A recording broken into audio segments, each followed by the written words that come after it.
오늘 우리가 읽어가는 말씀은 이제 열왕기하의 마지막 장인데요. 두 번째로 예루살렘이 바벨론 군사에 의해서 포위 공격을 당합니다. 그리고 한 18개월 정도를 그 상태에서 보내게 됩니다. 예루살렘 성에 있었던 주민들은 먹을 것들이 다 떨어지게 되면서 그야말로 말할 수 없는 참상이 일어나고 있다는 겁니다. 음식을 먹을 것이 없기 때문에 결국 사람을 잡아서 먹는 그런 일까지 생기게 되면서 더 이상 견디지 못하게 되었을 때 당시의 왕이었던 시드기야와 군사들이 그 예루살렘 성을 밤에 조용히 빠져나가서 도망을 치료하다가 붙잡히게 되고 거기서 결국은 포로로 끌려가게 되는 그런 일이 있게 되고 예루살렘의 성전은 다 무너지게 되고 또 예루살렘 성벽까지 다 헐어지고요. 성전 안에 있는 기구들은 다 바벨론으로 옮겨져 가는 그런 일이 있게 된 것을 우리가 함께 읽었습니다. 유다 나라의 패망에 관한 이야기, 그것이 오늘 우리가 읽어가는 25장에 기록이 되어 그 다음에 이렇게 예루살렘에 머물러 있었던 모든 사람들을 포로로 끌고 가게 된 다음에 이 예루살렘에 남아있는 백성들을 위해서 그달리아라고 하는 사람을 세워서 그것을 다스리게 됩니다. 그런데 그런 가운데서 또다시 모반이 일어나게 되면서 그달리아가 살해를 당하게 되고 그 살해했던 일단의 무리들은 바벨론의 군사들을 두려워하여서 어디로 가느냐? 애굽 나라로 도피해 가는 모습이 나타나게 됩니다. 그러면서 유다의 역사가 결국 안타깝게 끝나버리는 이야기, 이것이 25장에서 우리가 확인하는 부분입니다. 우리가 앞에서 살폈던 것처럼 요시야 왕의 철저한 종교개혁이 있고 난 다음에 그의 아들의 세대가 되면서 또다시 급격하게 몰락해버리는 모습이 나타납니다. 그 근본적인 이유는 결국 하나님을 향해서 결국 떠나고 하나님을 향해서 반역하는 일이 그 원인이 된 것을 살펴보게 돼요. 그러면서 국제정세도 변화가 일어나게 되는데 바벨론 나라가 이제 큰 힘을 갖게 되면서 애굽 나라와의 전쟁 속에 바벨론 나라가 승리를 하게 돼요. 그래서 더 이상 이 애굽이 이제 세력을 버틸 수 없는 상황이 되어 버리는데 당시에 이 유다 나라는 어떻게 하든지 이 애굽 나라의 도움을 받고자 하는 그런 노력을 기울이게 됩니다. 그러면서 결국은 유다 나라마저 패망하게 되는 사건이 벌어지게 됐어요.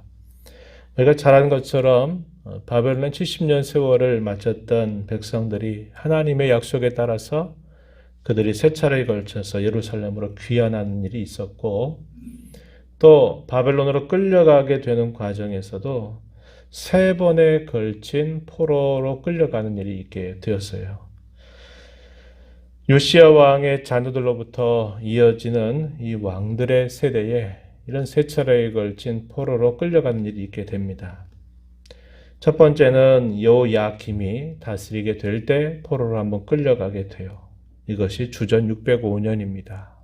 이 첫 번째 포로 가운데서 우리가 잘 아는 다니엘과 세 친구들이 포로로 끌려가는 무리에 함께 참여하게 되고 두 번째 포로로 끌려가게 되는 일은 여호야김의 아들이었던 여호야긴입니다. 여호야긴이 다스리게 될 때 불과 3개월 만에 그의 통치가 끝나버리게 되면서 또다시 바벨론으로 끌려가게 됩니다. 이때 포로로 끌려갔던 인물이 우리가 잘 아는 에스겔 선지자예요. 에스겔 선지자가 바벨론으로 끌려가면서 거기에서 소명을 받아서 하나님의 말씀을 전하는 내용, 이것이 에스겔서입니다. 우리가 얼마 전에 오랫동안 살폈던 그런 말씀의 내용이죠. 그리고 마지막 세 번째 결국 패망에서 포로로 끌려가게 되는 사건이 이 유다의 마지막 왕이었던 시드기야 때에 결국 끌려가게 되는데 이 시드기야가 왜 시절에 그렇게 되냐면 바벨론을 향해서 배반하는 일을 하게 된 겁니다. 그러면서 결국 그 배반 때문에 바벨론에 의해서 포위 공격을 당하다가 1년 8개월 동안 포위된 상태로 있다가 결국은 도망치다가 잡혀서 바벨론으로 두 눈을 빼게 된 채 포로로 끌려가게 돼서 영영 돌아오지 못하는 그런 일이 있게 됐고, 예루살렘 성전은 다 무너졌고 성전의 기구들은 옮겨졌고 예루살렘의 성벽은 무너져 내리면서 그 땅에 있는 모든 백성들, 천민들만을 남겨둔 채 모든 백성들이 바벨론으로 끌려가게 된 사실이 우리가 읽은 이 말씀 속에서 확인이 됩니다. 이에 관해서는 우리가 예레미야 선지자의 어떤 글이라든지 또 예레미야 애가의 내용들을 보게 되면 그 당시의 그 참상이 얼마나 이런 말할 수 없을 정도로 심각했는가 하는 것들을 우리가 읽을 수 있어요. 우리가 읽은 이 말씀 속에서는 어떻게 표현됐냐면 3절 말씀에 가서 보면은 간단하게 이렇게 말합니다. 그의 넷째 달 9일에 성중에 기근이 심하여 그 땅 백성의 양식이 떨어졌더라. 짧은 한마디의 문장으로 이렇게 그 당시 상황이 그려지지만 이 내용을 우리가 깊이 좀 더 생각을 해보게 된다면 어떤 일이 이 예루살렘 성 안에 벌어지게 되었는가를 우리가 충분히 가늠할 수 있게 된다는 겁니다. 여기 11개에 기록되고 있는 이 말씀은 그 초점이 여기에 있는 게 아니에요. 유다 나라의 패망과 관계된 것에 초점이 맞춰지다 보니까 이렇게 간단한 하나의 문장으로 소개하고 지나갔을 뿐이다 하는 겁니다. 그런 과정에서 조금 전 말씀드렸던 것처럼 시드기야와 그의 신하들이 밤중에 조용히 도망치려고 시도를 하게 돼요. 4절 말씀에 보면은 그 성벽이 파괴되며 모든 군사가 밤중에 두 성벽 사이에 왕의 동상 견문길로 도망하여 갈대아인들이 그 성을 베어쌌으므로 그가 아라바 길로 가더니 5절에 갈대아 군대가 그 왕을 뒤쫓아가서 여리고 평지에서 그를 따라 잡았다. 그 잡힌 왕을 림나에 있는 바벨론 왕에게로 끌고 가자. 그를 신문한 다음 어떻게 합니까? 7절에 보면은 시드기야의 아들들을 그의 눈앞에서 죽였다. 그의 모든 왕자들을 다 처단했다 이 말입니다. 시드기야의 두 눈을 빼고 노사슬로 그를 결박해서 바벨론으로 끌고 갔다. 이렇게 표현되어 있습니다. 왕이 포로로 끌려가게 됐어요. 그것은 배반이었기 때문에 그럽니다. 당시 하나님께서 선지자를 통해서 하셨던 말씀은 이미 돌이킬 상황들이 지나가 버렸어요. 하나님이 계획하시는 것은 뭐냐면 바벨론을 섬겨라. 바벨론에 따라라. 그들의 말을 들어라. 그들의 왕을 섬겨라 하는 것이 하나님의 뜻이었습니다. 그것은 우리가 누차 살펴온 것처럼 그 백성들을 일정 기간 동안 그들을 낮아진 자리에 두게 하시어서 그들로 하여금 진정한 회복과 소망을 갖게 하시고 때가 되면 그 낮아진 자리에서 그들을 다시 하나님이 회복시키시겠다고 하시는 말씀을 주시는 것이었습니다. 그런데 시드기야 왕은 이런 말씀마저 또 무시하고서 바벨론 왕을 거역을 하게 되면서 결국 유다 나라가 패망하게 되면서 이런 큰 수치를 당하게 된 것이죠. 그날 옛적에 솔로몬이 성전을 건축을 하고 하나님께 봉헌식을 올리면서 기도했던 그 내용 속에 하나님 응답하셨던 그 말씀이 그때 경고조로 하셨던 그 말씀이 마침내는 이 유다 나라마저 유다 나라에게 이것이 실제로 이루어지게 된 모습이 나타나게 됩니다. 그 내용이 결국 성전의 모든 것들이 다 무너지고 성전의 기구들이 다 바빌론으로 옮겨져 가는 일이 있었다고 한 겁니다. 이것은 결국 하나님께서 하셨던 그 언약의 말씀을 멸시하고 배반하게 된 그 결과로 이러한 일이 그들에게 닥쳤다는 것을 분명하게 보여주고 있다 하는 것입니다. 그리고 18절 이하에서 이렇게 우리가 확인하는 내용은 그들이 이제 포로로 끌려가게 된 사건, 또 죽게 된 사람들의 명단이 좀 소개가 되고요. 22절 이하에 가면은 그 남겨져 있었던 이 예루살렘에 그달리아라고 하는 유다의 총독을 세워서 그 땅을 다스리도록 하는 겁니다. 그런 과정에서 그것도 이 그달리아도 하나님의 뜻을 알고서 우리가 지금 바벨론을 잘 섬기게 되면 하나님께서 평안케 하시겠다라고 약속하셨으니 우리가 그렇게 하자라고 이렇게 이야기를 했습니다.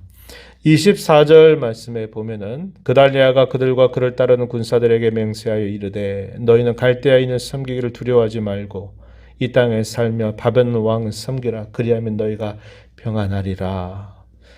이것이 어떤 맥락에서 보면은 나라를 배반하는, 나라를 팔아버린 사람처럼 보이는지 모르나 하나님의 뜻은 이 그달리아에게 말을 건넨 것처럼 바벨론 섬기는 것에 있었다는 겁니다. 그리고 평안이 약속이 된 거예요. 그런데 어떤 일이 또 벌어지냐면 25절에 보니까 왕족 출신의 이스마엘이라고 하는 사람이 부하 10명을 데리고 와가지고 은밀하게 이 그달리아를 쳐서 죽여버리게 됩니다. 그리고 어떻게 하느냐? 바벨론을 두려워한 나머지 어떻게 하냐면 애굽 나라로 사람들을 데리고 도망치게 됩니다. 26절에 노소를 망라하고 백성과 모든 장관들이 다 일어나서 애굽으로 갔으니 이는 갈대아 사람을 두려워하기 하였기 때문이다. 이렇게 이야기를 해줍니다. 이 무리 가운데 누가 있었느냐? 예레미야 선지자가 있었다는 겁니다. 예레미야 선지자가 계속 이야기를 했어요. 그런데 그 말을 듣지 않게 되죠. 그러면서 예레미야도 어디로 데려가냐면 애굽으로 같이 끌고 간 거예요. 이 이스마엘이 예레미야 선지자까지 그렇게 끌고 가는 그런 일이 있게 되었다는 겁니다.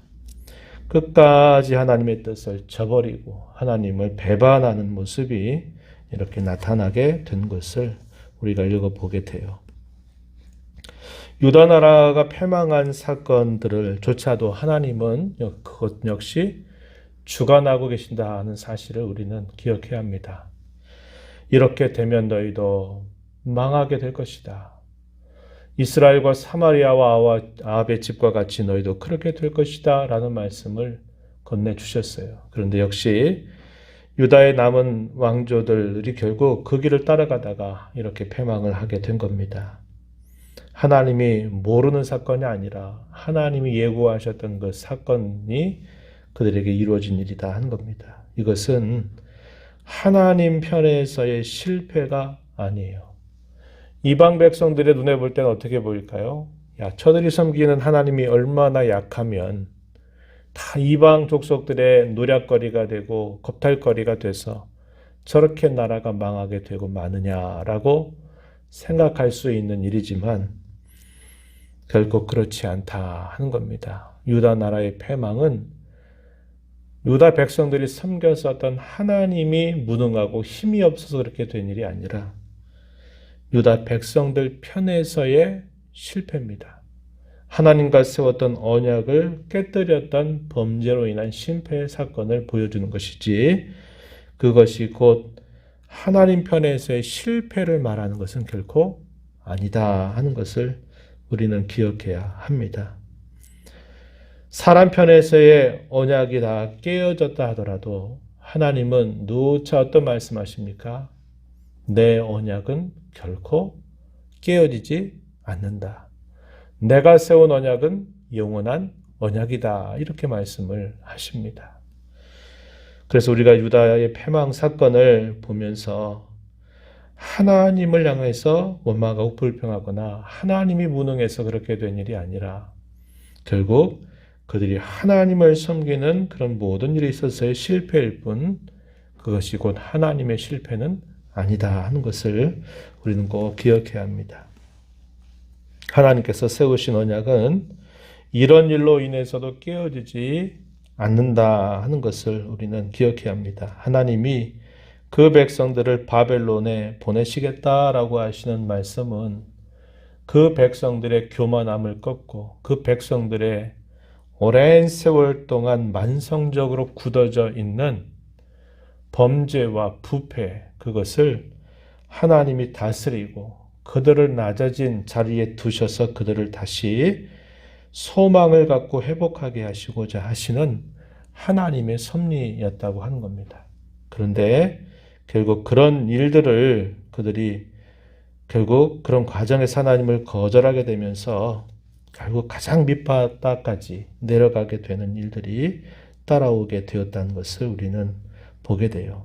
하나님이 세우신 그 언약은 결코 깨어지거나 변함이 없는 언약임을 우리가 기억해야 합니다.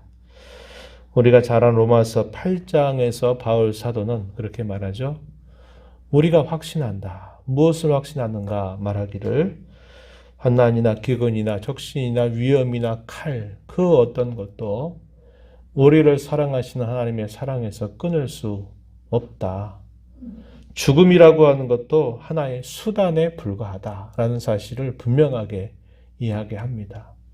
나라가 패망한 사건은 정말 큰 사건이에요. 그러나 그 패망 자체가 곧 하나님이 그 백성들을 향해서 주신 그 약속을 깨뜨리는 사건은 결코 될 수 없다 하는 겁니다. 우리는 여기서 하나님이 얼마나 신실하신 분인가, 얼마나 변함이 없으신 분인가 하는 것을 우리는 다시 확인하게 돼요.